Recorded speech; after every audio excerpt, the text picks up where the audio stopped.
So I've worked with people with disabilities all my career, whether it be associated with aging or an acquired disability, or people who have had a life-changing diagnosis or palliative care, a terminal diagnosis. So I've worked with people with disabilities all my life, but I've been working in the area of intellectual disability since 2003.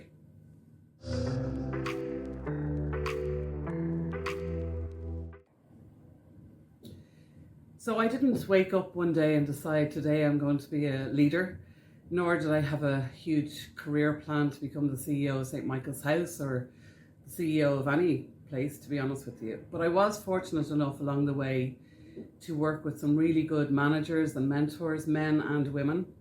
And throughout my career, they would have perhaps seen some potential in me or encouraged me to take on a project or encouraged me to take the lead on something or encouraged me to go for another job.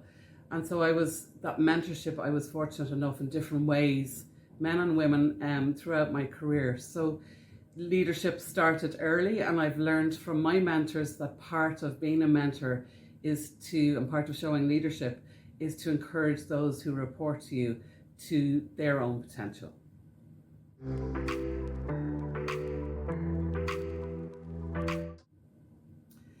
It's a great privilege to be the CEO of St. Michael's House, and there's lots of best parts, and it's great to work with a fantastic team.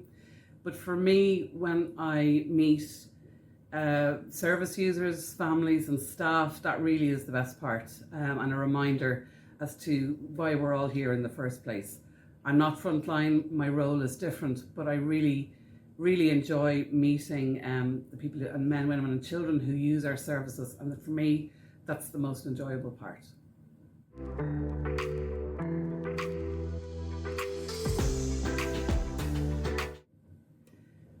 Well, if I was in that fortunate position, the first thing I would do would be to make sure that my priorities were right and my list of what we need to do and in what order would be correct, because there's so much to do.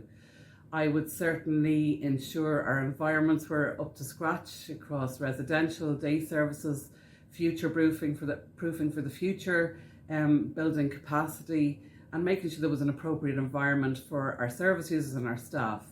I would certainly open more respite houses. In our strategic plan, families were very clear that was a key thing for them. And for every children's house I would have at least 2 adult houses to make sure that there was continuity. I would ensure there was appropriate bespoke environments for individuals with ASD.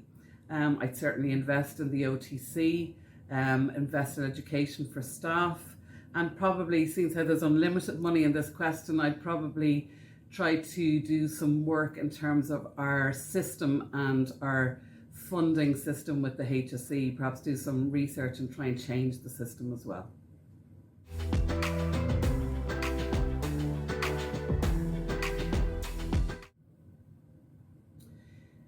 So I've had lots of memorable experiences throughout my career, good and bad. And the most memorable and most enjoyable have those where I've been part of a team and we've made a difference to individuals and their quality of life, their environment. But personally, the most memorable is the morning I got the phone call to say I got the job of CEO of St. Michael's House. So it was, I convinced myself I hadn't got it. So it was, it was shocking, it was delight, it was daunting, it was humbling. It's certainly the most memorable in my career.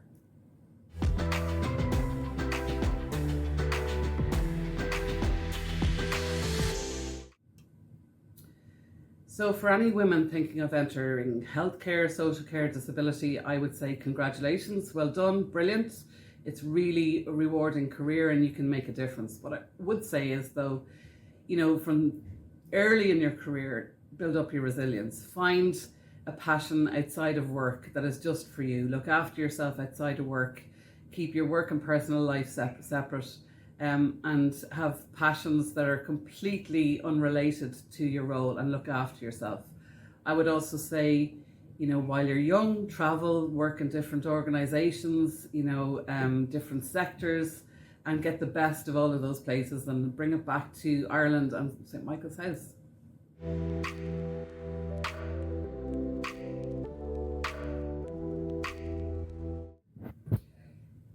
certainly is a challenge, but I'm lucky that, you know, I have a really good team in the EMT, and there's some fantastic leaders throughout the organisation, men and women.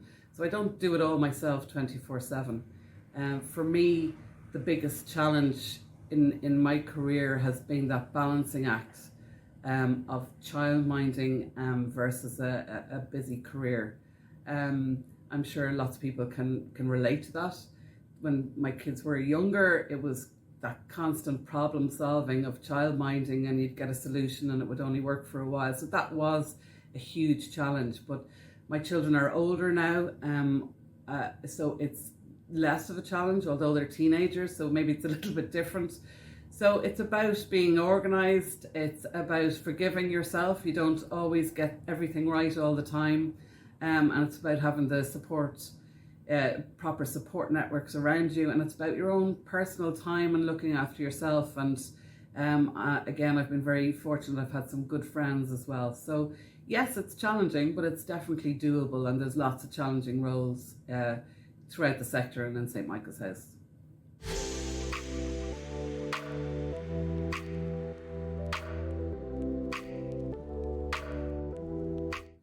So today we're celebrating International Women's Day. So I'd like to thank everybody throughout St. Michael's House, and I hope you enjoy the day.